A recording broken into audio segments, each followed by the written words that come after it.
আসসালামু আলাইকুম। আমার হাতে এখন যে ফোনটি দেখতেছেন নাথিং ফোন 1 মডেলের ফোনটা। তো এটা হচ্ছে যে গ্রিনল্যান্ড ইস্যু। তো আমরা এটা ডিসপ্লেটা এখন চেঞ্জ করব। চেঞ্জ করার জন্য ব্যাকপার্টটা ভালোভাবে খুলে নিচ্ছি একটু কেয়ারফুলি, কারণ এটা গ্লাসের ব্যাকপার্ট। তো খোলার পর আমরা ক্যামেরাতে স্টিকার দিয়ে দিই যাতে কোনো ধরনের কোনো ময়লা না পড়ে। তো এখন স্ক্রুপগুলো খুলে নিচ্ছি, আর স্ক্রুপগুলো খুলতে গেলে যদি নতুন কোনো কেউ হঠাৎ করে নাথিং ফোনটা খুলে সে একটু ঘাবড়ে যাবে, কারণ এটা মানে স্ক্রুপ এমন এমন জায়গায় দিয়েছে যেটা মানে ভাবাও যায় না।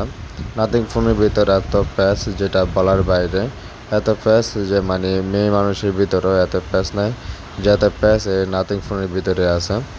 তো এখানে ওয়্যারলেসের নিচেও স্ক্রু আছে, আমরা ওয়্যারলেসটা একটু ভালোভাবে খুলে নিচ্ছি।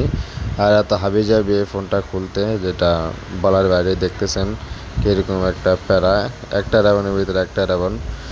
তো যাই হোক, আমরা এটা একটু কেয়ারফুলি খুলে নিব, কারণ এটা যে রাবণগুলো আছে রাবণগুলো খুবই ছোটো ছোটো রাবণ। তো আমরা এটা একটু কেয়ারফুলি খুলবো, কারণ এগুলো যদি রাবণ কোনো কারণে ছিঁড়েও যায় এগুলো মাইক্রোটা পাওয়া যায় না যে ড্যামেজ দিব। তো যাই হোক, আমরা এটা একটু কেয়ারফুলি খুলতেছি। এখানে ক্যামেরা যে ফ্রেম আছে এটার নিচে লাইটের লাইন আছে, প্লাস লাইটের লাইন আছে। তো আমরা এটা একটু কেয়ারফুলি সুন্দরভাবে খুলে নিলাম। খুলে নেওয়ার পরে আমরা ডিসপ্লে কানেক্টটা খুলতে হবে। এর জন্য হচ্ছে যে আগে প্যানেলটা খুলে নিতে হবে। প্যানেলটা একটু সাবধানে খুলবেন, এটা একটু হার্ড। তো খোলার পরে আমরা ডিসপ্লেটা খুলে নিচ্ছি ফ্রেম থেকে। নতুন ডিসপ্লেটা আমরা এখানে বসিয়ে A to Z সব কিছু চেক করব, এবং যে কোনো ডিসপ্লে লাগানোর আগে কাস্টমার হাতে চেক করাবেন, কাস্টমারকে সব কিছু দেখাবেন। কাস্টমার মন মতো হলে এরপরে লাগাবেন, যে কোনো ডিসপ্লে লাগান না কেন। তো আমরা এটা প্রথমে চেক করি, চেক করার পর কাস্টমার করে দিয়ে চেক করার জন্য। তো এই ডিসপ্লেগুলোর দাম হওয়ার কারণ হচ্ছে যে ফিঙ্গারপ্রিন্ট।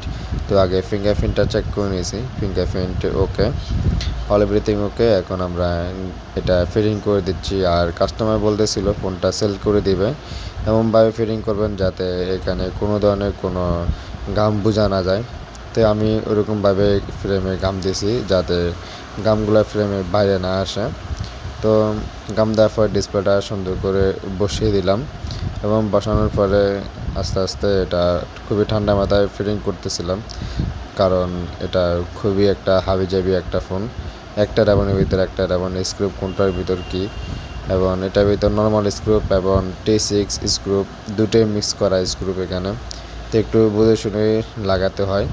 তো আমরা এটা প্রায় শেষ পর্যায়ে ফিটিং। তো আস্তে আস্তে আমাদের কাজ শেষ, এবং কাস্টমার বলছিল যে ব্যাকপার্টটা খুবই সূক্ষ্মভাবে ফিটিং করে দেওয়ার জন্য, কারণ উনি এটা সেল করে দিবে, খোলা ফিটিং যাতে বোঝা না যায় ওই রকমভাবে। তো যেহেতু এটা গ্লাস ব্যাকপার্ট ময়লা আছে, আমরা এটা ভালোভাবে ক্লিন করে নিই, এবং এমনভাবে ঘাম দিই যাতে এটা বোঝা